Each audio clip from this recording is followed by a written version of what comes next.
Students, welcome to online classes. आज के इस वीडियो में हम क्लास 12 के मैथमेटिक्स की थर्ड चैप्टर जो आव्यूह यानी मैट्रिक्स के बारे में हम लोग अध्ययन करेंगे। यह हमारा बहुत बोर्ड परीक्षा के लिए बहुत ही इंपॉर्टेंट चैप्टर है, तो इसलिए आप सभी वीडियो को अच्छी तरह से देखेंगे और इसका नोट्स भी बना लेंगे। मेरा जो भी यहाँ पर मैं जो आप लोग को यहाँ पढ़ा रहा हूँ वो सभी एनसीईआरटी बेस्ड होगा, तो आप सभी एनसीईआरटी के बुक को लेकर के ध्यान से पढ़ेंगे और साथ साथ में मेरे वीडियो को देखते रहेंगे। आप सभी को अच्छी तरह सारा कुछ समझ में आ जाएगा। तो इस वीडियो में केवल हम लोग चैप्टर का इंट्रोडक्शन पढ़ेंगे और कुछ डिफिनेशन होंगे उसके बारे में अध्ययन करेंगे। तो यह बिल्कुल ध्यान से देखिएगा, 12 मैथमेटिक्स, ठीक है। इस सबसे पहले मैं थोड़ी सी एक औपचारिकता है उसको पूरी कर देता हूं। तो अगर आप हमारे चैनल पे नए हैं तो इसे सब्सक्राइब कर लें और साथ में बेल आइकन को भी दबा दें, और आपको ये वीडियो अच्छा लगे तो आप इसे लाइक करें और अधिक से अधिक शेयर करें। तो चलिए शुरू करते हैं। सबसे पहले आव्यूह होता क्या है। जो चैप्टर का नाम है हमारा थर्ड चैप्टर है जिसका नाम है आव्यूह मैट्रिक्स।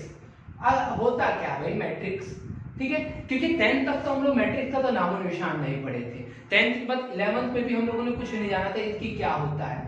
जब हम हायर एजुकेशन पढ़ते हैं तो मैट्रिक्स की बहुत ही इंपॉर्टेंस आ जाता है, इसलिए 12 में हम लोग को मैट्रिक्स के बारे में थोड़ा बहुत जानकारी प्राप्त कर लेनी चाहिए। तो हम लोग इसीलिए हम लोग के बोर्ड में मैट्रिक्स को रखा गया है, ठीक है। तो 12 में जाकर के डायरेक्ट हम लोग को मैट्रिक्स पढ़ना होता है। तो मैट्रिक्स का जरूरत क्यों पड़ा, तो अगर हम लोग 10th की बात करें तो दो चर वाले हम रैखिक समीकरण इस टाइप का रहता था, तो हम उसको आराम से सॉल्व कर देते थे। कौन सी विधि से सॉल्व करते थे, तो आप सभी को पता होगा, विलोपन से करते थे, प्रतिस्थापन से करते थे, वज्रगुणन से करते थे, आलेखी किसी से विधि से भी कर सकते थे। बट अगर इसमें दो से अधिक चर, जस्ट लाइक मैंने तीसरा चर z जोड़ दिया, जब इसमें दो से अधिक चर होते हैं तब इसका सॉल्यूशन करना उन चारों विधि से बहुत ही कठिन हो जाता है। तब इसके सॉल्यूशन के लिए हमें आव्यूह विधि की जरूरत पड़ती है। इसलिए हायर एजुकेशन में हम लोग को आव्यूह बहुत ही इंपॉर्टेंस रखता है, ठीक है। तो हम लोग 12 में आव्यूह के बारे में अच्छी तरीके से अध्ययन करेंगे। इसमें हम लोग आव्यूह में होने वाली कुछ संक्रियाएं जैसे कि जोड़, घटाव, गुणा, भाग, ये सभी के बारे में अच्छी तरीके से अध्ययन करेंगे। तो बिल्कुल अच्छी तरह सारे वीडियो को आप देखिएगा, एक प्लेलिस्ट में बना दूंगा, उसमें सारे वीडियो एक एक करके रहेंगे, ठीक है। तो सबसे पहले शुरू करते हैं आव्यूह होता क्या है। डिफिनेशन की बात करें तो बुक में भी डिफिनेशन रहता है, यही डिफिनेशन है। संख्याओं या फलनों के आयताकार क्रम विन्यास को आव्यूह कहते हैं। अर्थात हमारे पास कई सारी संख्या है, कई सारी, क्या 1 है, 2 है, 3 है, 4 है, जितनी भी संख्या है अगर उसका हम आयताकार क्रम विन्यास करते हैं, आयताकार मतलब लंबाई और चौड़ाई, ठीक है। जैसे मान के चलिए हमारे पास ये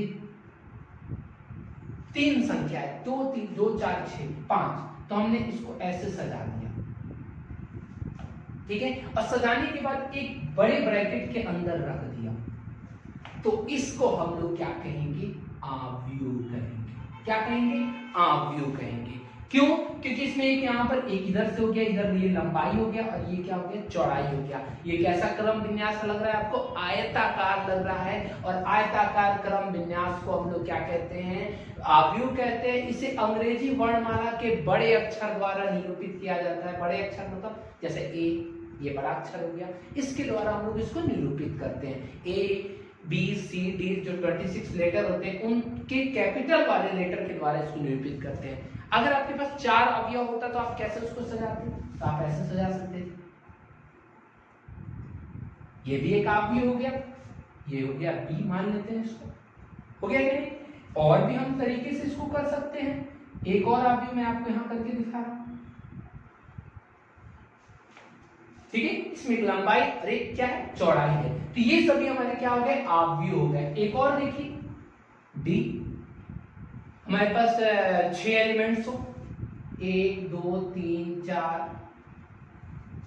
6, ठीक है। तो ये इसके याद रखिएगा हमेशा कि किसी भी संख्याओं, एक से अधिक संख्या चाहे एक है, उन संख्याओं के आयताकार क्रम विन्यास को हम लोग क्या कहते हैं, आव्यूह कहते हैं। ये भी आव्यूह, ये भी आव्यूह, ये भी आव्यूह, ये भी आव्यूह। तो आव्यूह क्या है, तो आयताकार क्रम विन्यास है। अवयव को लिखने के लिए हमें बड़े ब्रैकेट, इसको हम लोग गुरु कोष्ठक कहते हैं, इसका हम लोग प्रयोग करते हैं। बिल्कुल ध्यान से समझ में आ गया। हाँ, जो ये डिफिनेशन है इसका स्क्रीनशॉट लेते रहिएगा और उसको अच्छी तरीके से आप अपने नोट्स में आप अच्छी तरीके से फेयर करते रहिएगा, जिससे आपको कोई भी बाद में कभी आपको जरूरत पड़े तो आपको कोई प्रॉब्लम ना हो। एक बार अपनी कॉपी खोल के देखें, आपको सारा कुछ याद हो जाए। ठीक है, तो अवयव का डिफिनेशन आपको समझ आ गया, अवयव आपने बना भी लिया होगा। ठीक है, अब नेक्स्ट हमारा टॉपिक है अवयव के अवयव, एलिमेंट्स ऑफ मैट्रिक्स। तो मैट्रिक्स के अवयव क्या होते हैं, तो बिल्कुल ध्यान से देखिए। अवयव ये है, अवयव में उपस्थित प्रत्येक संख्या या फलन को अवयव का अवयव कहते हैं। जैसे हम लोग एक अवयव लेते हैं ए, इस ए में आप ध्यान से देखिए, इस ए में आपको क्या दिखाई दे रहा है, 2 4 5, ये क्या है, संख्या है। ये क्या है, संख्या। तो इस संख्या को हम लोग क्या कहेंगे, अवयव कहेंगे। क्या कहेंगे, अवयव। अर्थात ए में कितना अवयव है, 1 2 3 अवयव। बी में कितना अवयव है, 1 2 3 4 अवयव। सी में 1 2 3 अवयव है। डी में 1 2 3 4 5 6। तो अवयव किसे कहते हैं, तो अवयव में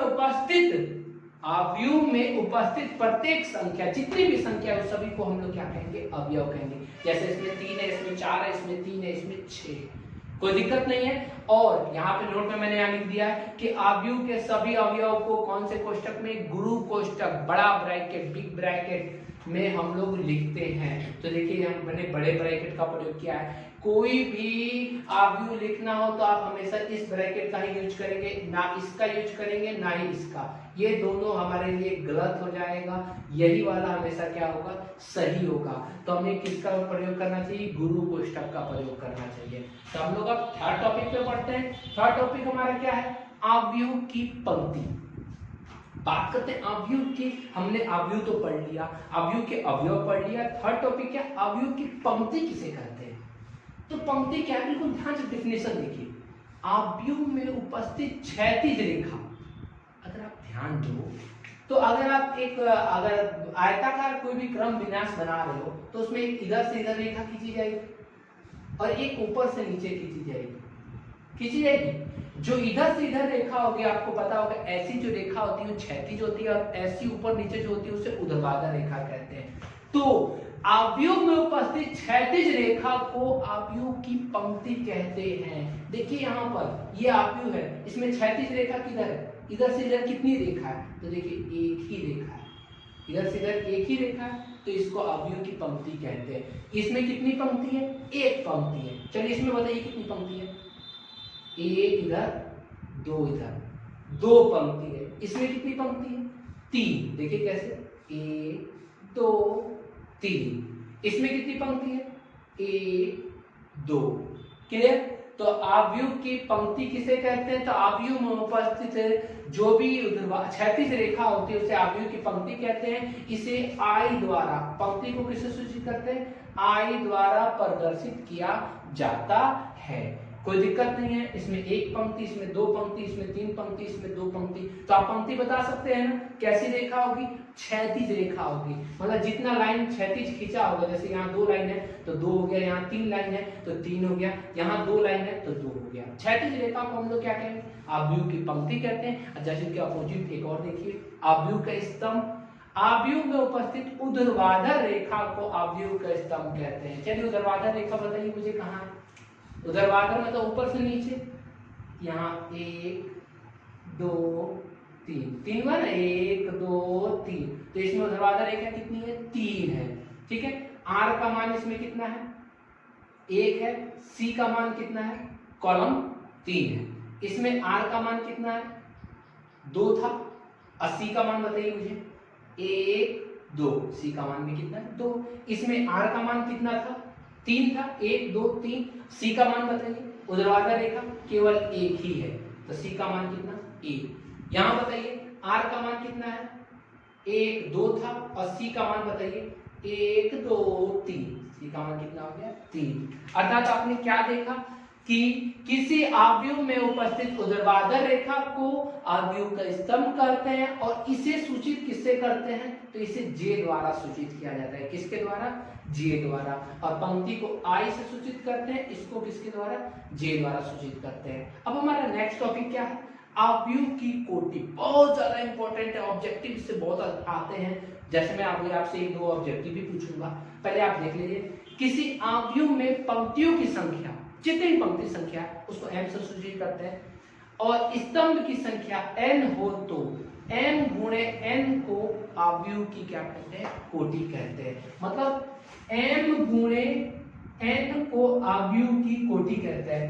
m का मान क्या हो गया, r की संख्या, और n का मान हो गया c की संख्या। अब यहां बताइए मुझे a, इसकी कोटि क्या होगी, कोटि देखिए यहां पर r का मान कितना है 1, 80 का मान कितना है 3, तो 1 गुणे 3, इसकी कोटि कितनी होगी 1 गुणे 3, m गुणे n है।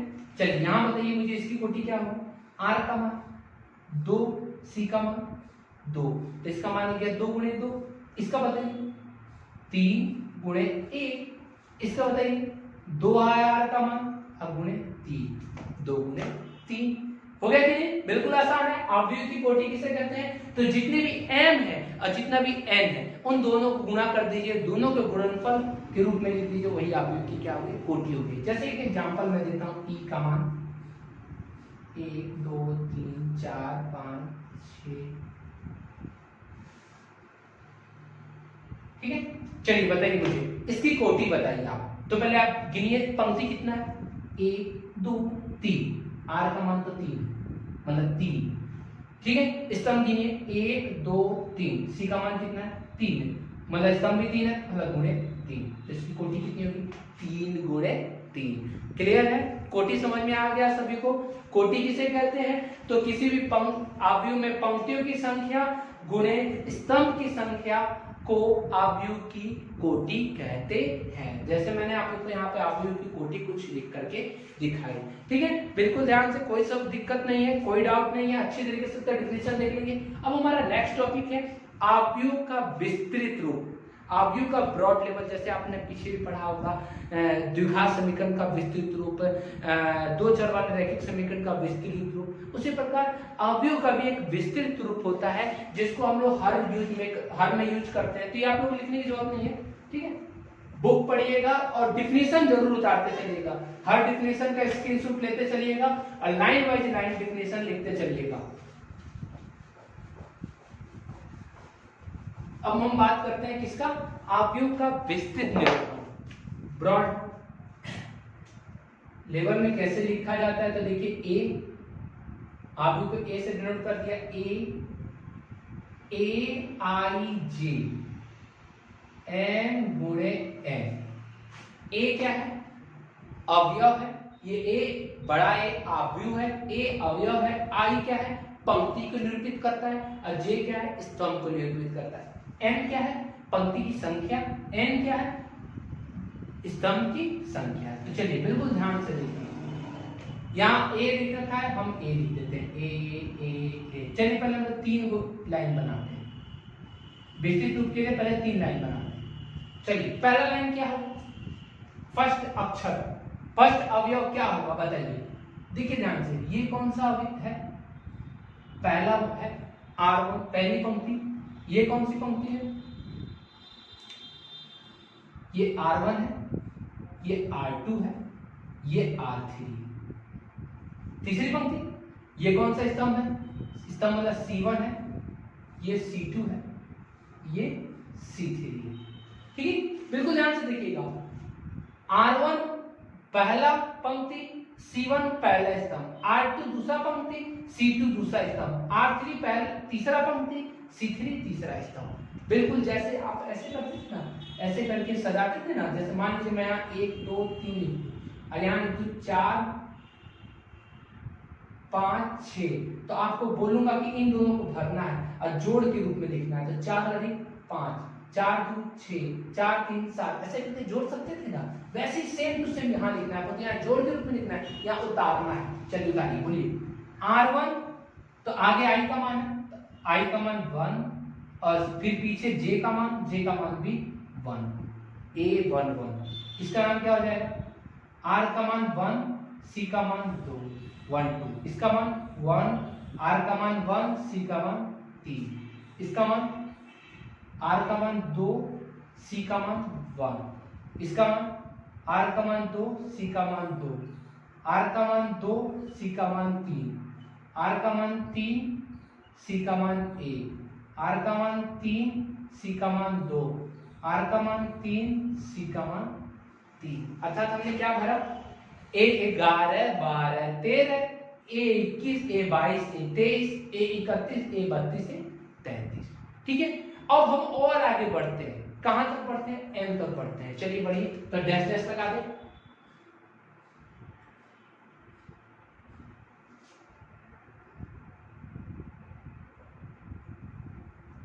ठीक है, चलिए डैश डैश लगाया जाए, बिल्कुल ध्यान से देखिएगा। और आगे हम लोग बढ़ गए। ठीक है, मैं डायरेक्ट बता रहा हूं, हम अब n पद तक बढ़ते हैं। 1 2 3 कहां तक बढ़ते हैं, ये कौन सा है, r m है। तो चलिए a a a a a a a, इधर ये क्या है, इधर ये c l।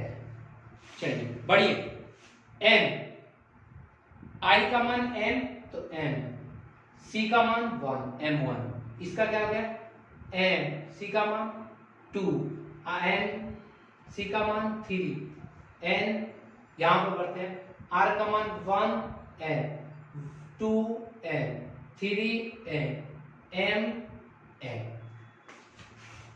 ये हमें प्राप्त होता है, एक आव्यूह प्राप्त होता है। इस आव्यूह को हम लोग कौन सा आव्यूह कहते हैं, आव्यूह का विस्तृत निरूपण कहते हैं। इसको हम लोग क्या कहते हैं, विस्तृत निरूपण कहते हैं। इस आव्यूह के द्वारा हम कितना भी m का मान हो, m का मान 1 है तो 1 तक ही रहने देंगे, 2 है तो 2, 3, 4, 5, 6, 7 बढ़ा सकते हैं। इसी को आव्यूह का विस्तृत निरूपण करते हैं। इसमें ज्यादा आप लोगों को टेंशन लेने की जरूरत नहीं है। इससे बस आप इतना जानिएगा कि पहला अवयव जो होगा उसमें r का मान, i का मान 1 होगा और j का मान भी 1 होगा। दूसरे में i का मान 1, j का मान 2, तीसरे में i का मान 1, j का मान 3। फिर दूसरा अगर लेते हैं तो 2 1, जैसे ये 2 है तो आगे 2 सब में, फिर 2 3, फिर इधर 3 सब में, 1 2 एंड 3। ये आपका विस्तृत निरूपण हो गया। इसके आधार पे हम लोग कई सारे आव्यूह को हम लोग बना सकते हैं। तो चलिए हम लोग एक दो बना के देखते हैं। a 3 गुणे 2 आव्यूह का हम लोग एक मैट्रिक्स बनाना है। चलिए बनाइए। पंक्ति कितना चाहिए हमको, 3, स्तंभ कितना चाहिए, 2। तो चलिए पंक्ति 3 भर लेते हैं, 1 2 3, स्तंभ कितना, 1 2। देख लीजिए 3 गुणे 2 का बन गया।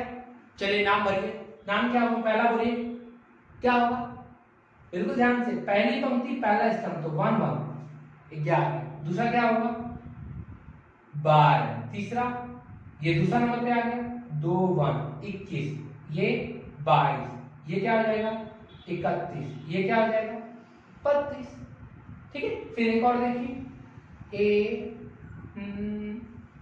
4 गुणे 1 का बनाया था, किसका, 4 गुणे 1 का। चलिए पंक्ति कितना चाहिए हमको, 4, 1 2 3 4, स्तंभ कितना चाहिए 1 1, तो 1 ही हो गया बस। चलिए भरिए, बोलिए पहला क्या होगा 1 1, दूसरा क्या होगा, दूसरी पंक्ति है 2 1 3 1 4 1, बन गया। और बोलिए किसका बनाना है, a 3 गुणे 4 का बना देते हैं, 3 गुणे 4। बिल्कुल ध्यान से देखिएगा, कोई प्रॉब्लम हो बिल्कुल ध्यान से देखिए, कोई प्रॉब्लम हो कमेंट करके बताइएगा मुझे। पंक्ति कितना चाहिए 3, 1 2 3, स्तंभ कितना चाहिए 4, 1 2 3 4, भर दिया आपने। चलिए चलिए भाई, ए ए ए ए ए ए, 3 गुणे 4 का चाहिए। चलिए भाई, इसका क्या हो जाएगा 11 12, पहली पंक्ति है 13 14, इसका 21 22 23 24 31 32 33 34। इस प्रकार से हम लोग कोई भी कितने गुणे कितने का भी हम लोग आव्यूह बना सकते हैं। हाँ, एक और चीज आप ध्यान दीजिएगा, अगर मैं बोलूं इस 1 3 गुणे 2 में कितने अवयव हैं, तो आप गिनिएगा 1 2 3 4 5, आप बिना गिने भी बता सकते हैं। कैसे बता सकते हैं? इन दोनों को मल्टीप्लाई कर दिए, 3 गुना 6। इसमें कितना अवयव है? 4 एकम 4। इसमें कितना अवयव है? अवयव की संख्या 3 चौका 12 अवयव है। गिनने की आपको जरूरत नहीं है, आप इसको मल्टीप्लाई करके भी अवयव की संख्या प्राप्त कर सकते हैं। तो बिल्कुल ध्यान से अच्छी तरीके से आप कर सकते हैं, ठीक है। अब मैं आप सभी इसको अच्छी तरह उतार लेंगे, ठीक है। इसका भी स्क्रीनशॉट ले लीजिए। अब लास्ट टॉपिक हमारा होमवर्क का, तो चलिए होमवर्क मैं आपको दे देता हूं।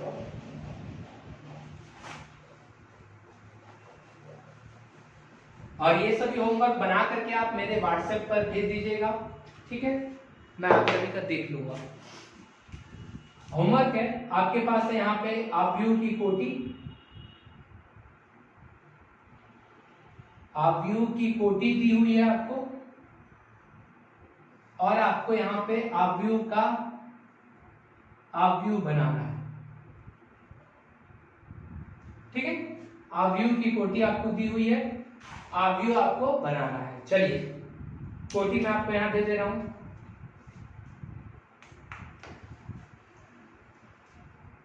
1 गुणे 1, 1 गुणे 2, 1 गुणे 3, 2 गुणे 3, 3 गुणे 1, 3 गुणे 2, 3 गुणे 3, 3 गुणे 4, पहला दूसरा तीसरा चौथा पांचवा छठा सातवां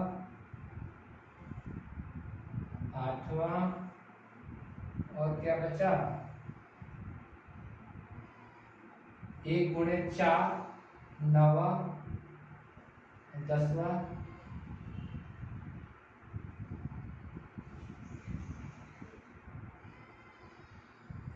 2 गुणे 1, ठीक है। बिल्कुल ध्यान से आप बनाइएगा। बोलिए थे कोई क्वेश्चन हम बता देते हैं आप सभी को इसमें से। 1 गुणे 1 का बता देते हैं। A 1 गुणे 1 आपको बनाना है, ऐसे करके लिखिए A 1 गुणे 1। पंक्ति भी एक स्तंभ भी एक, तो एक ही रहेगा, एक ही पंक्ति एक ही स्तंभ, A 11 हो जाएगा, ठीक है। एक और बता देते हैं आपको, कौन सा? 5वां बता देते हैं। 5वां तो अभी शायद बना था, क्या 5वां बना था? चौथा बता देते हैं। 4 नंबर A 2 गुणे 3, पंक्ति कितना है इसमें? 2 चाहिए, चलिए 2 पंक्ति हो गया। स्तंभ कितना चाहिए? 3, 1 2 3, पढ़ दीजिए। नाम बोलिए क्या हो जाएगा? A11 A12 A13 A21 A22 और A23। इस टाइप से आप लोगों को 10 सवाल आपको बना के बिल्कुल अच्छी तरीके से देने हैं, ठीक है। नेक्स्ट वीडियो में हम लोग उसके आगे का टॉपिक पढ़ेंगे। अगर आपको ये वीडियो अच्छा लगे तो इसे लाइक करें, शेयर करें और चैनल को सब्सक्राइब करना ना भूलें। धन्यवाद।